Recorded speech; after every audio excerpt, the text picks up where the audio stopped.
بسم اللہ الرحمن الرحیم۔ شروع اللہ کے نام سے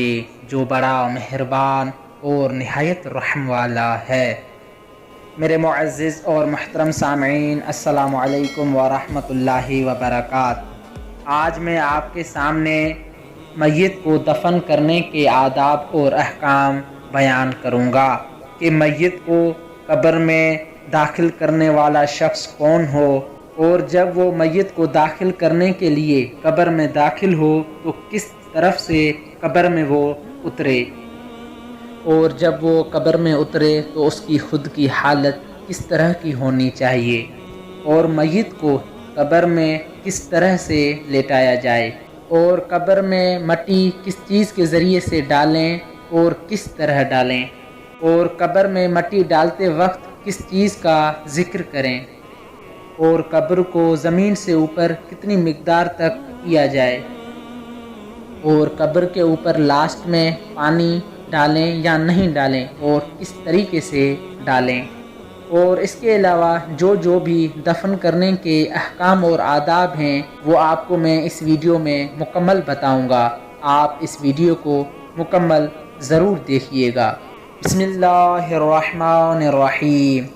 میت کو قبر میں داخل کرنے والا شخص ولی میت ہو یا وہ شخص ہو جس کو ولی میت حکم دے، اور دوسری نمبر بات، قبر میں داخل ہونے والا شخص قبر کے پاؤں کی طرف سے داخل ہو جو کہ قبر کا دروازہ ہے، اور جب وہ اترے تو یہ کہے اللہم اجعلها روضۃ من ریاض الجنہ ولا تجعلها حفرۃ من حفر النار۔ اور بہتر یہ ہے کہ جو شخص قبر میں اترے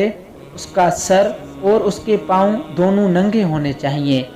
اور بٹن بھی اس کے کھلے ہوئے ہوں، اور سب سے پہلے میت کے سر کو قبر میں داخل کرے اور اس وقت یہ کہے بسم اللہ وباللہ وفی سبیل اللہ وعلی ملت رسول اللہ، اللہم ایمانا بک وتصدیقا بکتابک، ھذا ما وعدنا اللہ ورسولہ وصدق اللہ ورسولہ، اللہم زدنا ایمانا وتسلیما۔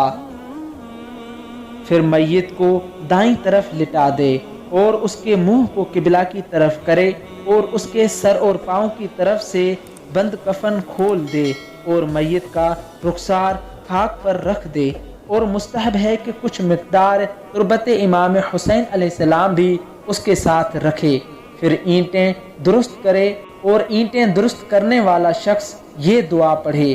اللہم صلی وحدتہ وآنس وحشتہ وارحم غربتہ واسکن الیہ من رحمتک رحمتا یستغنی بہا عن رحمت من سواک، واحشرہ مع من کان یتولاہ من الائمۃ الطاہرین۔ اور اس کے بعد مستحب ہے کہ جب میت کو قبر میں رکھا جائے تو اینٹیں درست کرنے سے پہلے اس کے اوپر تلقین پڑھی جائے،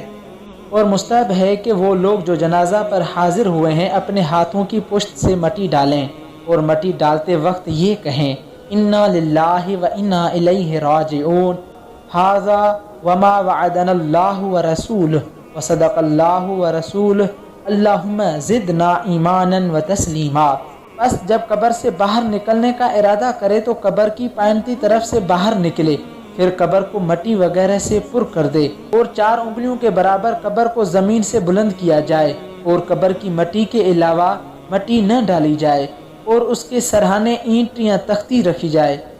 پھر قبر پر پانی چھڑکا جائے، اور پانی ڈالنے کی ابتدا سر کی طرف کی جائے، پھر قبر کے 4 طرف چھڑکا جائے، اور پانی چھڑکنا وہیں ختم ہو جہاں سے ابتدا کی تھی۔ بس اگر پانی کچھ بچ جائے تو قبر کے بیچ پر ڈالا جائے۔ بس جب قبر بند ہو جائے تو جو شخص چاہے اپنا ہاتھ قبر پر رکھے اور انگلیاں کھلی رکھے، اور ان کو قبر کی مٹی میں داخل کر دے، اور میت کے لیے دعا کرے، اور دعا کرنے کے بعد یہ دعا پڑھے اللہم آنس وحشتہ وارحم غربتہ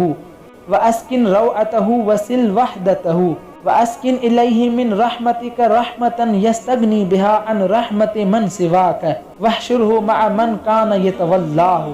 بس جب لوگ واپس لوٹیں تو وہ شخص جس کا تعلق میت سے زیادہ ہو وہیں توقف کرے اور میت کے لیے طلب رحمت کرے، اور اس کے بعد میت کے لیے ایک اور تلقین پڑھے۔ مستحب ہے کہ تلقین پڑھنے والا شخص میت کا ولی ہو یا وہ شخص ہو جس کو میت کا ولی اجازت دے، یعنی وہ شخص بھی تلقین پڑھ سکتا ہے جو اس کی طرف سے نیابت میں تلقین پڑھے۔ امید ہے کہ آپ دوستوں کو یہ ویڈیو ضرور پسند آئی ہوگی، اور آپ دوستوں سے گزارش ہے کہ اس چینل کو سبسکرائب کریں اور ساتھ ہی اس بیل آئیکن پر بھی ضرور کلک کریں تاکہ روزمرہ کی آنے والی اسلامی ویڈیو کی اطلاع آپ تک بر وقت پہنچ سکے۔ السلام علیکم ورحمۃ اللہ وبرکاتہ۔